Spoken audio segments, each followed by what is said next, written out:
Hello and welcome to episode 4 of the Jarred Up podcast.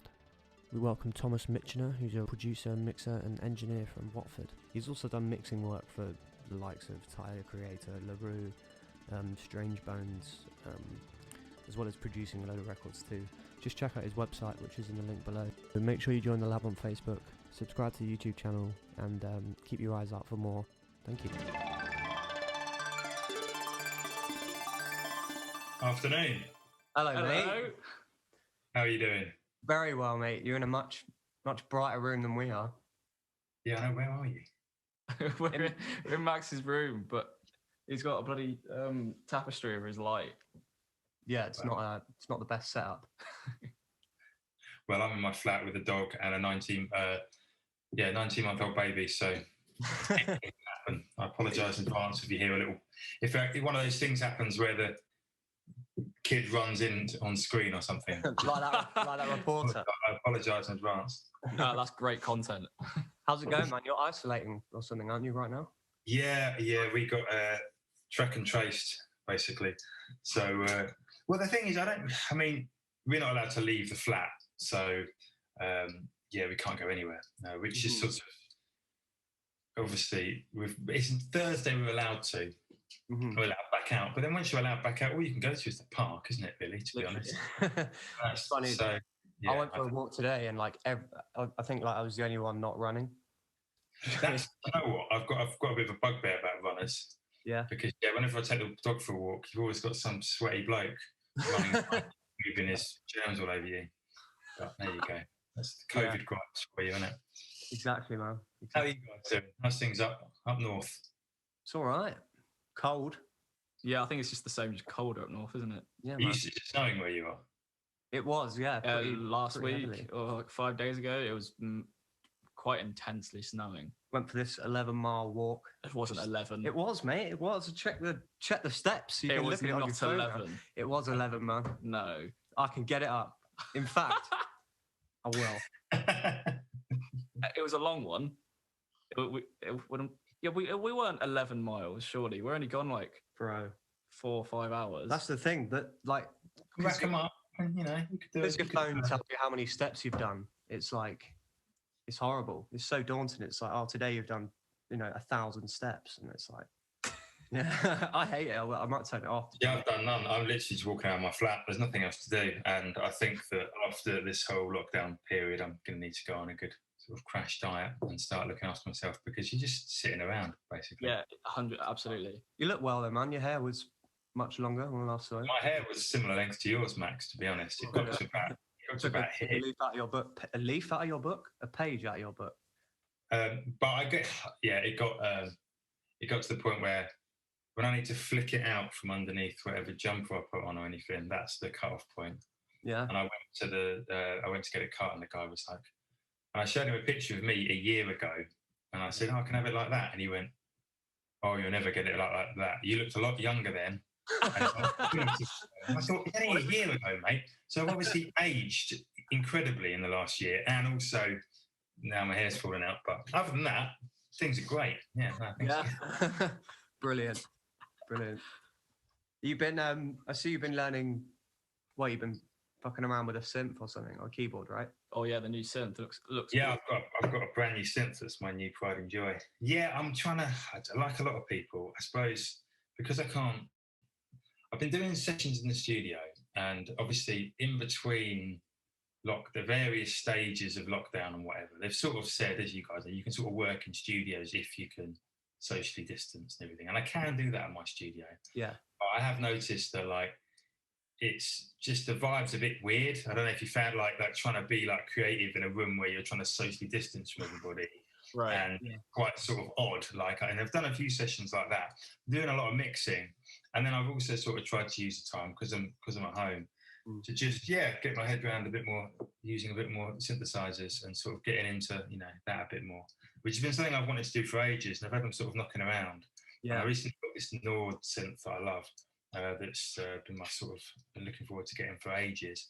So yeah, I've been sort of sitting making weird noises for my girlfriend's pleasure, while she's hearing me on the side of the room, on the other side of the flat, just making weird squelchy, squeaky noises. hours on end. But yeah, no, I've been doing that. That's been fun. That's you can pass hours, as I'm sure you know, sitting there just going, oh, what's this do? Oh, cool, that's good. Yeah, So, turn that one up. my purely electronic synth album is coming out soon. Can't wait. So when you say you've been messing around with it, is it just getting used to like getting to terms with like what everything can do, or are you composing on it? Like, do you do much composing? I've been trying to do more writing because I think it's been stuff I've done for so long now. Obviously, it's been working, recording other people, producing their stuff, and obviously there's bits of writing within that. And I've been doing writing sessions with people, but it's quite nice to have a bit of time at home. So I've got a little setup here, literally, a Mac and my headphones and my keyboard. And just writing stuff down, just trying to think, doing a few different things really. I suppose I've tried to make use of this period as best I can, because I think everyone's trying like new things, which I think is the one positive thing that's actually come out of this. I think everyone's had to sort of go, well, I can't do what I normally do as much. Yeah, that's true. So what can I do now? Or what have I always wanted to do but never really had a chance to like get into? Mm-hmm. And I'm trying to do that. With a toddler running around, it's challenging at times, but no, I think he loves it, right? Does he not come and? Oh, he loves it. Oh, he's like, he sits there just making weird noises. It's brilliant. I love it. That's cool. But yeah, no, I think it's. I'm trying to like push myself into sort of slightly different areas, which has been really fun. Actually, it's really really good, and I'm hoping as well. Like as I say, I've been doing the odd session here and there, but when everything gets a bit more back to normal and things start to become, sort of as close to as they will do. Yeah, I think it's given me a new lease of life going into the studio. Do you know what I mean? Because I've got loads more ideas and things I want to try. I'm sure you guys are the same, like with the band's concerned. When it all gets back to normal, you're going to be like, oh, I want to do this. I want to do this. I think everyone's just itching for that normality again. Yeah, do you know what I mean? I only clicked the other day that it's coming up to like we're in January, and the last gig we played was in March. Yeah, that's mad, isn't it? It's like, but you know what I realised the other day, right? It's soon going to be February, right? And obviously Valentine's Day. And last year, I remember for Valentine's Day, I took Lauren, my girlfriend, out for a meal, and I left it a bit late to book anywhere. But for some reason, Mitch. I found this Chinese restaurant in West London, really nice, and they were like empty. They were like, oh yeah, we've got loads of bookings. Yeah. I thought, that's weird, isn't it? Now, I think I've been in the studio and been a bit out of it. And I said to them, we're going to a Chinese restaurant. She went, yeah, you do realise that's like the outbreak of coronavirus and everyone's like avoiding anyone from China or anything. Sort of weird. My beginning of the coronavirus was taking my girlfriend to a Chinese restaurant, but it was just starting to hit. And we had this weird deserted Valentine's Day meal, a completely empty Chinese restaurant in West London. And then the next day it was like, yeah, this is going to start getting a bit weird. And then, so that's nearly a year ago. So it's mad. It's really crazy. Yeah. It sort of feels like it's gone really quickly though. I don't know how, like in some respects it's really dragged, but I don't know what day it is half the time. I don't know what I'm doing. Like every day it's just sort of become. I agree. My perception of time has just completely drifted. Mm-hmm. Like a week doesn't feel like a week now. Because everything used to be structured. Like when you had you go to work, you have a job, you do writing. We did that consistently, and like everything now is just like that. It's just so like it's really strange, which can, I think, for a lot of people like hinder creativity. And I think a lot of people that we've spoken to, and I've just spoken to myself, have been like, I think creatives, I hate that term, but people that do create, they always feel like the need to in this time because there's nothing else to do. But like because there is nothing to do, like there's potentially no inspiration there whatsoever. Mm-hmm. I think there's a pressure on people. People are like going, because I've noticed it and I've spoken to a few people. I think the strange thing for me is because I've got a really young son, I've got a sort of quite strict routine now. Yeah. We live by, which is him. And it's like when he wakes up and when he goes to, when he has his meals and everything's quite structured, which so in some respects I've still got that structure in my life, which is really good actually. Yeah. You can sort of keeps everything making sense. But I do think from an artist's point of view and a sort of, being creative point of view, I think there is this weird, not pressure, but I think a lot of artists have sort of thought, oh, I'm just at home now, I'm just going to sort of be really creative. And whenever you think that, it's never going to happen, is it? And it doesn't really work like that. And I think that there's yeah, I think it's a really weird time for that. Actually, Yeah. I think it's. I think some people deal with it really well, and some people are able to do loads of stuff.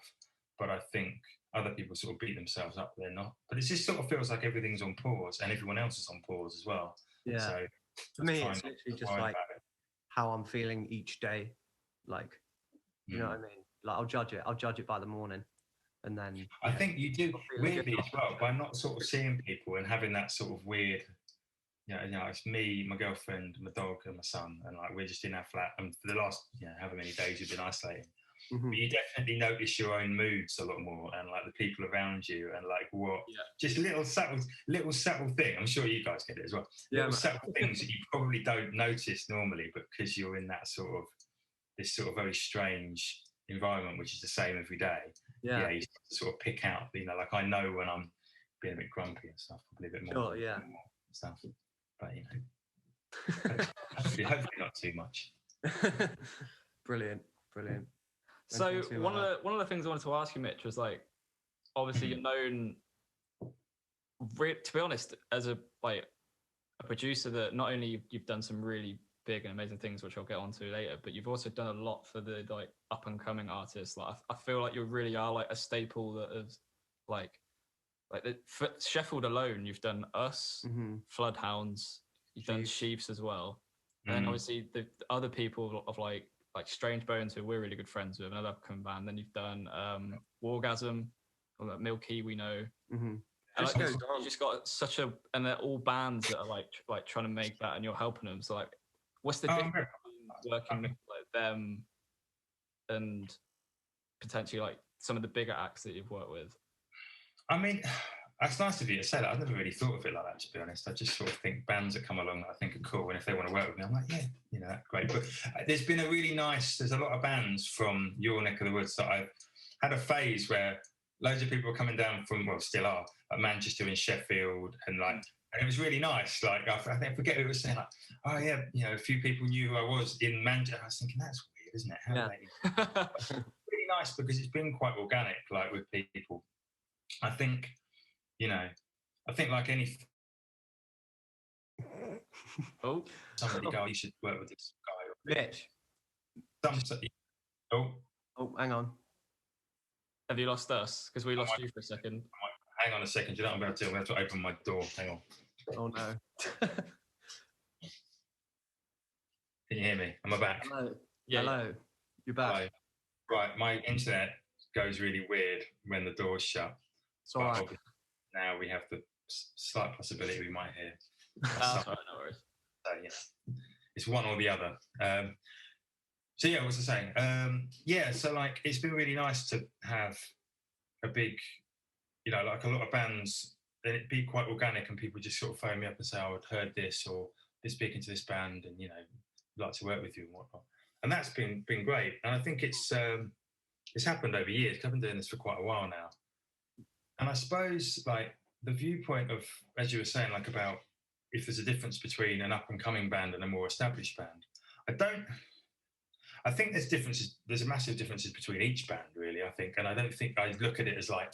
I think if you look at it as like this band are really big, got to do a better. You're not going to go. I've got to do a better job, because the band who you're doing their first song, you've got to do the best job you can as well. Like you've got to make it sound. You've got to make it sound the best you, because they might be that bigger band in 2 years, 3 years, or whatever. Literally, yeah.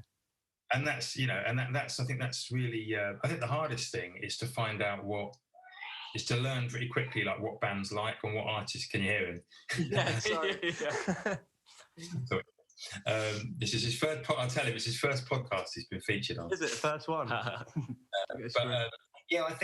think it's like, trying to make sure you learn what the band sort of want and where they're coming from and what they like, and sort of try and get in the mindset of that and use that, to your advantage to help them create what they're doing. I've always sort of seen myself as a producer, not as like one of these guys where, I have a sound and that's it, and that's what people probably do without me realising it. Things I do probably sound a certain way without me like consciously thinking it.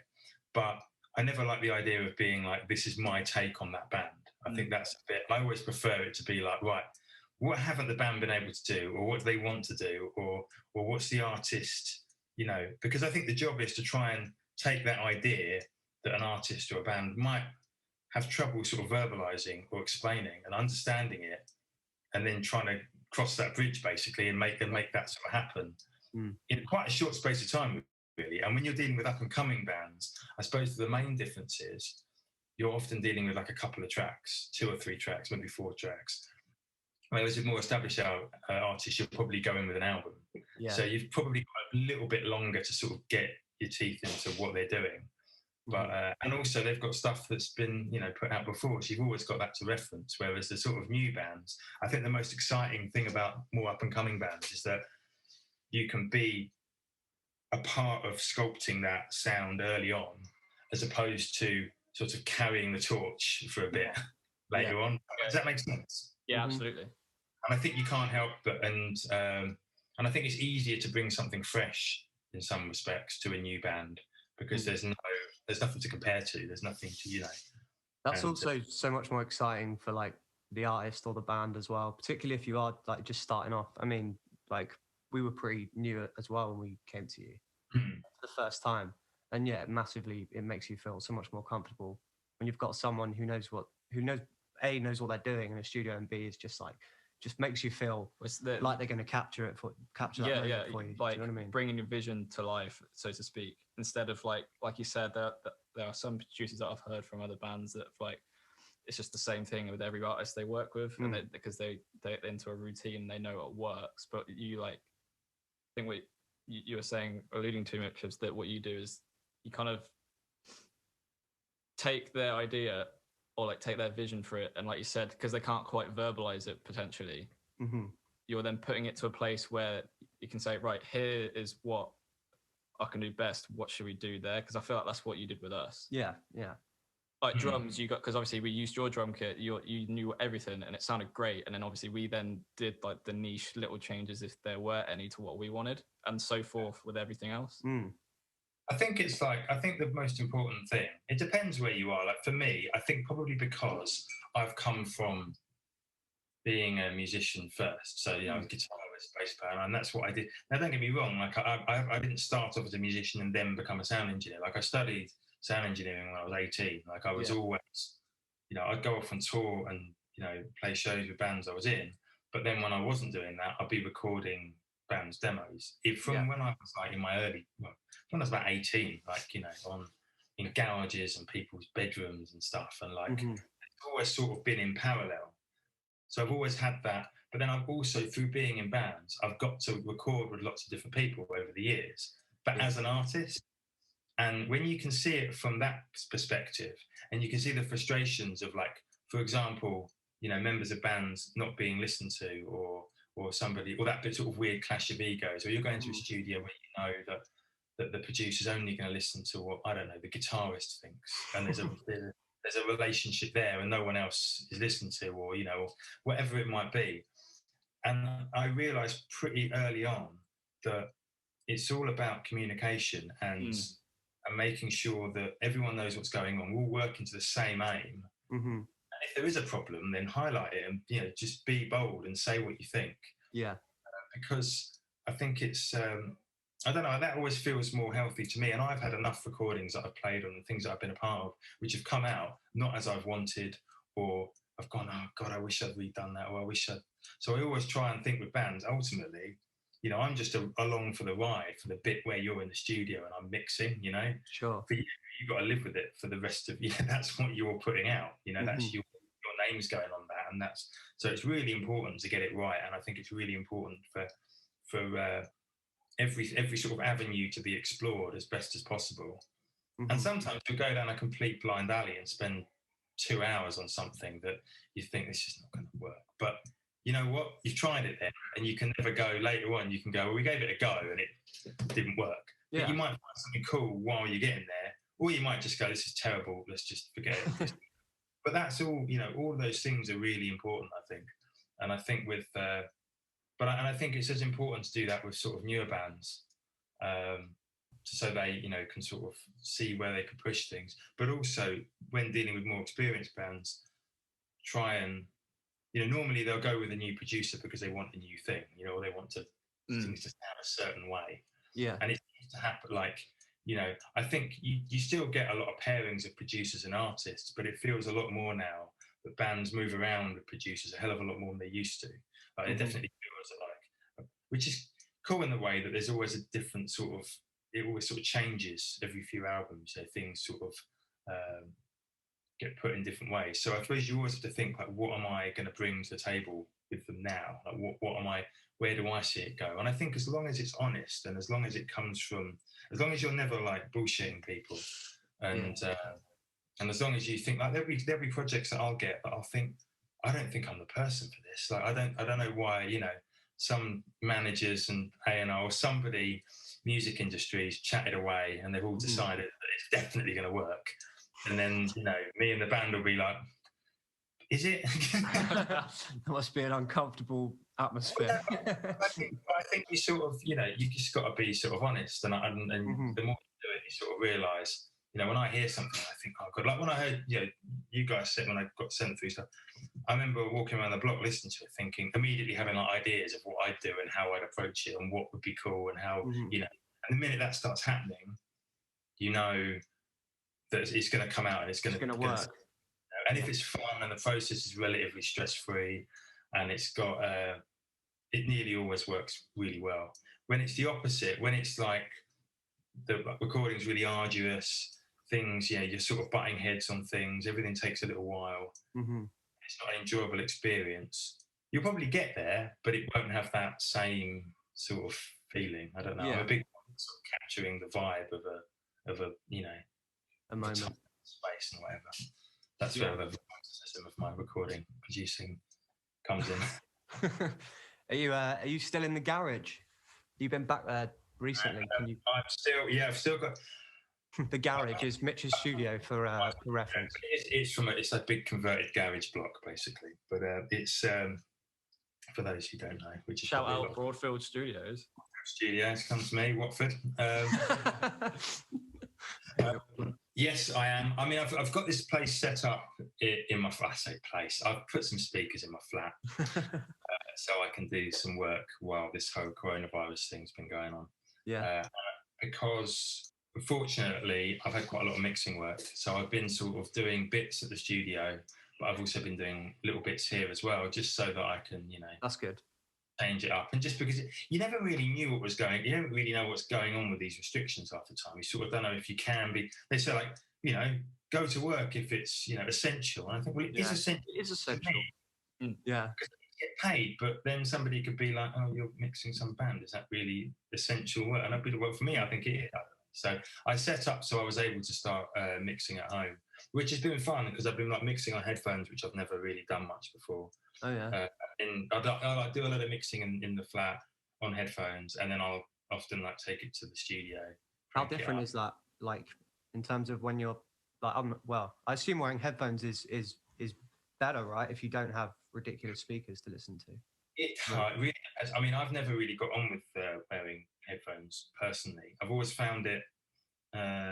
It's really good for like the details of things, but the overall. I suppose I've got a pair of speakers that I use for everything, and I know them so well, and I know that if things sound good on them, they can translate across a lot of things. And the minute you find that, I think you just go, well, I'm going to stick with that. They work for me. But I always found headphones, like I do something on headphones and I put it on speakers and it sounds a bit weird. But I got some.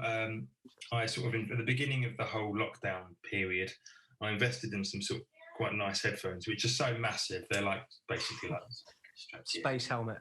Yeah, look how massive they are. Yeah, bloody hell, proper cans. I'm about to sort of like, I don't know, air traffic controller. Yeah. You couldn't walk around the block with them on. Yeah, you can't. No, you can't. You get arrested. Yeah, you can't. But anyway, so they're like, so I've been doing a bit of work with them. But yeah, I've been sort of touring and froing. But I'm itching to get back to the studio because I'm trying to sort of redecorate the place and make it all look a bit nicer and buy a few new bits and just I've got a few little ideas on the horizon when I can sort of get back in there and get going again. But, we must have asked you this before, but I can't remember. Like, how did you move? Like, when did you move into like the garage and like how did that was that always something you knew you were going to do, or were you always looking for a different space? Or Well, I think it's like basically, I think the thing that's always been really tricky, especially where I am, because I'm obviously, I mean, I live in West London, and but you know, and all studios and anywhere around London is just incredibly expensive, and especially for like bands that, I mean, bands now to like get, you know, the minute you've sort of totted up rates of you know, of the studio itself, and then engineer that you probably have to pay for, and then stay, you know, it all soon gets really expensive. And I suppose I've always, as I say, when I sort of started out recording, I was often recording like mates' bands wherever I could and whatnot. And my dad's a musician, and from the, I mean, he's played in bands from the 60s, 70s, 80s for decades. Awesome. And he's always been really supportive. And he's got like loads of old amplifiers and equipment from like years and years ago, all dotted around my house when I was growing up. And you'd sort of find an AC30 in the wardrobe. And you'd be like, Dad. I remember once I went up to our loft and I was like, Dad, there's what looks like a 60s Marshall 100-watt super lead in the loft. And my dad would go, yeah, it's just not working. Just put it in the loft. That's like the holy grail of amps you've got there. I think I remember you telling me this. Yeah, he just like, and so slowly I was trying to find them anyway. So he's got all this gear, and he's been playing in bands. He's been obviously a massive inspiration in probably one of the main reasons I play music and do what I do. Yeah. But when I started recording bands, I started obviously recorded like his covers bands that I played in, and all local bands and whatnot. And I just record them out of the garage that was owned by my parents, basically. Yeah. And we so then, and early on it was just literally recording in a garage. But as things sort of progressed, me and my dad sort of built it up into something better, basically. And it's somewhere I like to probably do most of my work out of, because I know that, you know, it's just sort of me and my dad's thing. But I can work out of there. It all sounds good. I know it inside out, and I've built it basically. Like, I mean, I did everything apart from plastering. That's the only thing I couldn't do. Oh yeah, it's absolutely impossible. You ever tried? I haven't. No. If you want to be incredibly frustrated, what's so hard about it? Do it and then come back to all right. I won't. Yeah. So we sort of created it, and then that's sort of, and it's worked really, to be honest, and it's worked ever since. And obviously all my dad's old gear, I'm slowly getting fixed. But the minute I get one bit fixed, another bit goes wrong, and it's like always the case. I got the Marshall fixed, and now the AC30's gone on the blink. And but you know, that's what you get for vintage tone. It's just things going all the time.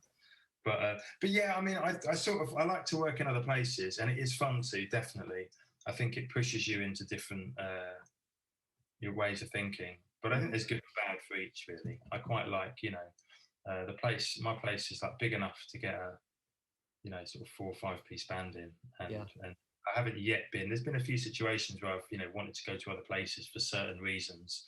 But on the whole, it's worked pretty well so far. And it's also easy to be able to be quite flexible and try and keep stuff within bands' budgets. But that's always tricky, to be honest. Talk a bit about when you first started playing, before you started producing. When did you start playing guitar, and how did you get into? Well, as far as what we were saying about my dad, really, I suppose I was really fortunate in that I grew up in music's always been quite a big part of my family. I think it's funny, you get people who are really into music and musicians who come from families who have nothing to do with it and just literally have like no understanding, or there's no musical element. Or you get people where the family's quite musical. It always seems to be one or the other, doesn't it? There's like the extremes of that. My dad, my earliest memories are of waking up at like 3 a.m. and hearing him like unload all his amps out the back of his car and put them in our front room. And I'd like come down and I'd see my dad like unloading all his gear. And for years, I'd be like, "Oh, Dad, can I come and see you?" And he'd never take me because I was a little kid, basically. A little kid to, you know, gig me playing for all night. Yeah. But it always seemed like so, I don't know, I was always completely in awe of it, you know. I I was always like, I wonder what's a gig, like what goes on, like it always. And it was, you could sort of smell my dad coming in beforehand because it was back when everyone smoked inside. So you, like, all the equipment that would come from these pubs that he'd play would just reek of stale cigarette smoke. So the whole house would just stink of stale cigarette smoke after any gig. You forget what's like, it's really funny. But I learned, you know, he got me a guitar my parents got me a guitar when I was like 5, and taught me to play. And then I played, you know, my mum's played piano, so I learned a bit of piano, learned to play guitar. And then we start, you know, like a lot of people, go to school, meet the kids that like music, start bands, started playing guitar in bands. But then on the same parallel to that, my dad was still running this sort of covers band. So we'd go out and play like weddings and wicked pubs and stuff. And they didn't have a bass player. What was it? The bass player left or something, and my dad was without a bass player. So I sort of said, I was about 16, I think. I went, well, I'll learn, you know, thinking that it would be really easy. Yeah. Everyone says, oh, bass is easy. And then so I remember playing as a kid. They used to have to get me into gigs because I was always too young to get in. Yeah, when I'm in the band, sort of like, you know. And I used to learn, like, I used to play like 3 45-minute cover sets when I was like 17. Man, it's quite intense. Yeah, it was quite intense, but it was like making me a bass player basically from early on. Like, that's what made me to play like bass.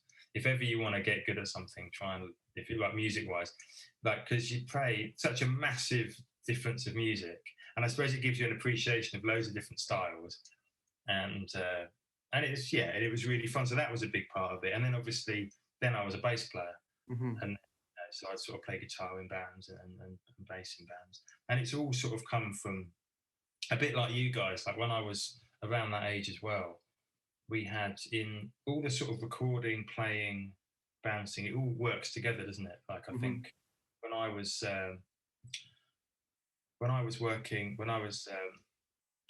at school, you know, there used to be these sort of punk shows that would go on in like in rugby clubs and, you know, various places around Watford that were probably completely illegal, and were just like these sort of DIY shows, and everyone used to go.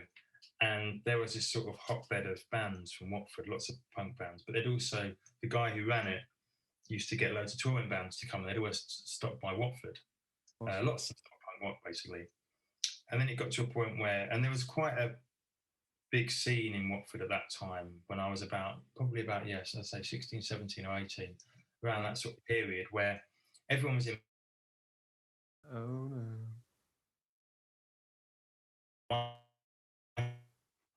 Shows. He then stopped doing it. Me and a few of my internet connection's gone unstable again. Can you hear me?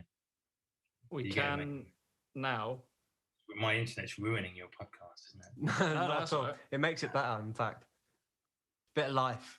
But yeah, it's just stopping me when I'm getting too boring. That's what's happening. I'm looking at No, not at all. And I see that you've frozen. I don't know if it's because you're just bored rigid or you've actually frozen. No, I think we're all good, man. We're all good. But so like, and then me and a few mates started putting on shows, basically, and putting on gigs.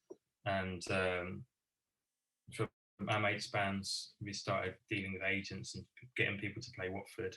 And it all sort of worked together. I think with music, I think you've got to just chuck yourself in, haven't you, really, in every way you can. And I think you guys do this really well as well. Like, just try and get involved in anything creative around it, because it's all moving to the same goal. You know, like the people I know from when I was 16 or 17, for like who were involved in the music scene in one way. Some of them obviously went off and did the complete opposite things. Yeah. But a lot of them have got, you know, whole careers off the back of it. You know, like illustrators, I know, managers, agents, session musicians, artists, producers. I could name so many people from just that little sort of local scene that have gone on to do amazing things. And I do. So I'm really sort of thankful for that. And I think that was a big part of, you know, helping me get to know bands and, you know, just surround yourself with it. And I think with music as well, if you can just keep doing it somehow, keep being there, you know, like things happen so slowly in some respects, but then you look back and you go, like I redid my website over Christmas, and you know, I look back, I tried to get my entire discography of everything I've worked on, like from when I first started recording bands to now. And I look back at it, and it's really slow. You just slowly see it, like there being more work, slightly different things, more things for labels, more things, you know. And then when you're in it, you can't see that progression at all. You're just moving immersed in the thing that you're doing, and then that stops, and the next thing comes along. And I think that's it's been quite nice actually to be able to take a step back and go, oh, okay, actually, that's, you know, I'm still doing it. I was about to say, this industry doesn't really give you too much time to stop and reflect on what you have done. Completely. I feel like that's quite, like you said, I think that's quite important to do, just because if you said, like, some people can feel downhearted if they're not creative, and what they should do in that time is just look back and see what they have done. But also as well, it's an industry which is always about, it's good because it's always about moving forward, but like, you look forward to a show, a big gig, a festival or whatever, and there's this big lead up to it. Then it happens, and then it's gone and it's done, and no one talks about it again. You know what I mean? Like you might, or you know, I'll spend ages working with a band on something, you know, and then we'll get onto like mixed points. We'll be emailing backwards and forwards, and then it gets approved, and I don't speak to them again for months. Weird, like it's a sad reality. Yeah, it's, but you know, that's the way it goes. But yeah, I think that it's been quite nice to sort of look back and go and take this sort of period to think, okay, well, you know, that's going quite good. And now I have to think, okay, what do I want to try and delve into? Where do I want to go? You know, keep things fresh. You know, what's the answer to that? Is there anything that you really want to do that you think wouldn't potentially? I don't know. There's loads. You know. There's loads of things that you want to I'm sure, I'll get out for a walk and I'll be like, oh, I'm going to make a dance album. And then I'll come back and be like, that's a terrible idea. It's that synth talking to you. There you go. It's just winking at me in the corner. No, but like, there's always ideas of things I like to do. But one thing I've been really enjoying recently is, I suppose I've got quite known for working within sort of rock bands, basically, which is great. And it makes complete sense, and it's something, and it's that thing of like doing one job or doing a load of jobs, and then it's sort of growing from there. And before you know it, you're sort of known for doing a certain doing that, which is great. I mean, but I think anyone that's involved in music to any length, to any degree, they don't just love one style of music, do they? You know, we all listen to massive. You know, I bet between the three of us, we have really eclectic music taste. You know. I would guess, I'm pretty sure. But obviously, so I'm sort of looking to try some things in different areas, basically. And I've been doing quite a bit of mixing in some different sort of areas over this last year, and tried to use the time where I've not been recording as much. Sort of do some, start to mix some different stuff, which has been really good. I mean, what's interesting is you have to sort of start at the bottom again, because you know, there's a whole new load of people who work a completely different way. Yeah. And it's like they have different expectations and different things are important for them. And so that's the challenge then, is to be like, okay, I can't mix this like I'd mix, I don't know, Blackwaters or, you know, whatever else. I've got to mix it like I'd. Absolutely. In a way that, you know, I'd probably be into, but I need to think about it in a different way. So I've been consciously trying to sort of push myself, because I don't want to become one of those people that's just that sort of formulaic factory line, you know. Yeah. That's what I do, and that's it, you know. So but whether that works for them, you know. Sorry. I just wanted to ask, so like you were talking about the mixing and start from the bottom again, but like what was it like mixing the live track for Queens of the Stone Age from the like Clockwork? That's a while ago. Yeah, that was really fun. This is the other thing as well, is that with music, the more people you meet and the more things you do, the more likelihood you get these sort of random phone calls out of the blue. I was going to say, like, I mean, it's great. How did that happen? So, because you said it like when you with all the bands from up here, you said it happened organically. Was it the same sort of situation where your name just kind of got passed about? So what happened with that? I'm trying to think what the order was. So basically, it was either something to do. There's a chap called Ross who's a fantastic director, and he did a lot of work. He's done a lot of work on this with Gallows, with Frank, basically, and all the sort of loads of the videos for Great Britain. I think he did, and he did a lot of things for Warped Tour. He did basically was doing loads of videos with Frank for quite a while. And I worked with him on something. I think it might have been a Pure Love live. Yeah, we played at the Deaf Institute, and they were doing this sort of video, sort of filmed gig, basically. And I ended up mixing the live tracks from that. Mm-hmm. It came out sounding really, really good, and everything worked really well, and that's great. And then Ross was working on MTV with doing this sort of, I think it was called Sound Chain. It was like a live gigs for various bands, and he was directing and shooting them all. And one of them was Queens of Stone Age. And I think what had happened is it got 3 of the songs they thought they were going to use mixed by, I forget, I don't even know who mixed it, but basically, and then at the last minute, they couldn't use one. I don't know if it was the label or it was some reason why they couldn't use, or it hadn't been released or something. Something came up. Ross was like, I need to edit together another track. Mm-hmm. And the guy who mixed it can't mix it. He's busy. He's doing something. Can you mix this, but also make it sound similar to his mixes? Right. Okay. So that it can work, And I suppose my thing is always just to say yes and just go, yeah, definitely. and then I got, I got sent the files, and when we did a mix, and got it, got it sounding pretty cool. Sent it over, but you just never know in that case. You think, oh God, they might, I might be totally off the mark. Yeah, I just got an email back being like, yeah, guys really like it, all good. And I was thinking, cool, easy, sick. And, but yeah, so things like that. But they just, every now and then you'll get a sort of crazy phone call like that where you think, the path to it has maybe not been, you wouldn't have expected. I didn't know he was going to phone me up. Yeah, it's just people know, and I think that's an important thing. If you can just sort of chuck yourself into things. Obviously, don't say yes to things you can't do, but like you want to, every now and then you get these sort of opportunities, and it's not, it's good to do it. And it's nice to see TV and stuff. That's the real buzz about mixing and production. It's like when whereas in a band, I think it's playing on stage and going into a festival or whatever, and doing that.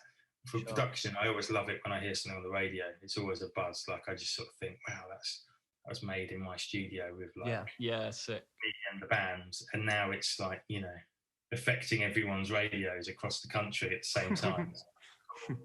On the same wavelength. You spoke about like playing live just then, and obviously like you obviously started when you were younger. Can you hear us? Yeah, you froze for a little bit, but okay. I've got my door wide open, so it's not. Yes, it's not your fault. Just because obviously we've touched on a lot of the production. I just wanted to because you mentioned Frank and obviously played with him. What was it like? I think we were playing Reading and Leeds when you played main stage with Frank, and then you also played the London Stadium in 2018 supporting Foo Fighters. And you're talking about like the big experiences when you get that phone call. What was it like getting that phone call? Well, that was a great gig. That was really cool. With Frank, I've always been, I've known.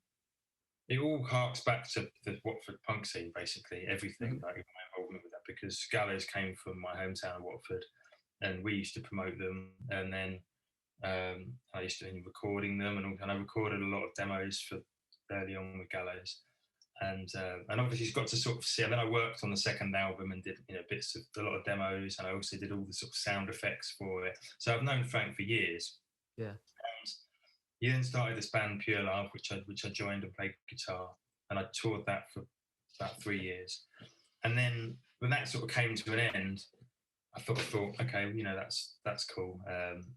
And Frank was, just gone back into sort of doing more tattooing.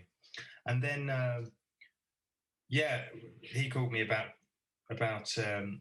basically having, him and a guy called Dean, who I didn't really know very well, had been writing some songs together, and they wanted to do record them, basically. So they wanted to sort of do it pretty quietly, not tell anyone, and just record it really quickly, nice and raw.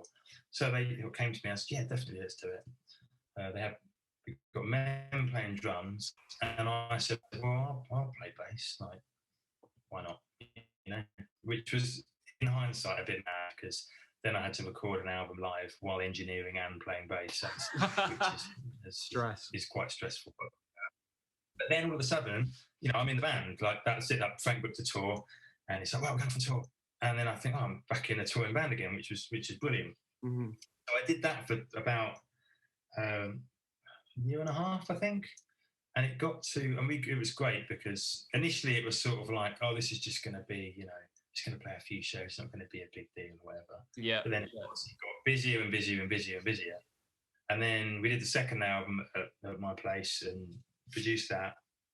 And it was getting to a point where, for me, it was, I wanted to do production. I also loved playing live, but I had to pick between the two because you can't sort of, you know, the level Frank and that we're going to, and the amount you have to be touring. I mean, you guys know what it's like. The amount you have to commit to that.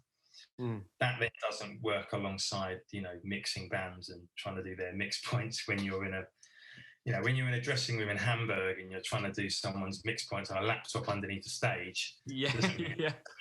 I can't really do these two things at once. So I, with a sort of heavy heart, I sort of stepped back from playing live with Frank and played, and we got Tank, who was to play bass. So I had a summer of sort of knowing that I was going to stop doing it.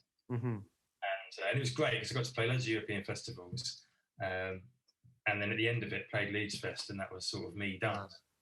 But then after that, you know, there was a few shows where there was some the UK tours and some of the bigger shows where they wanted, because on the second album there was more layers to it. There was a lot more going on.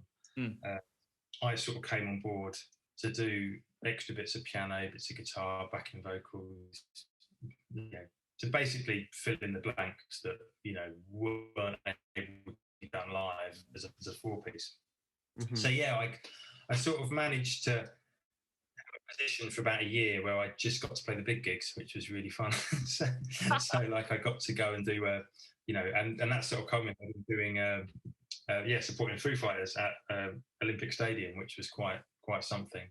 And what's funny about that was that obviously the band were like a well-oiled machine because they were like playing loads and loads and loads, and then I'd like dip in and out, which is quite hard. You know, like because you sort of think they know what they, you know, things evolve, don't they? Like you know that inside out. So were you just kind of like noodling on the top and things like that? I knew we'd sort of have to, you know. I mean, I just have it all down to be really prepared because every song I'll be playing a different instrument or doing something. But yeah, but that Foo Fighters show was because they'd gone around Europe and done about 4 or 5, and they come back to London to do the last one, and the guys asked me to do the London one. So that was really fun, and it's crazy. It's just I think we were on at like 5 as well. I remember thinking, who watches bands at 5? Oh God, yeah. Loads of people.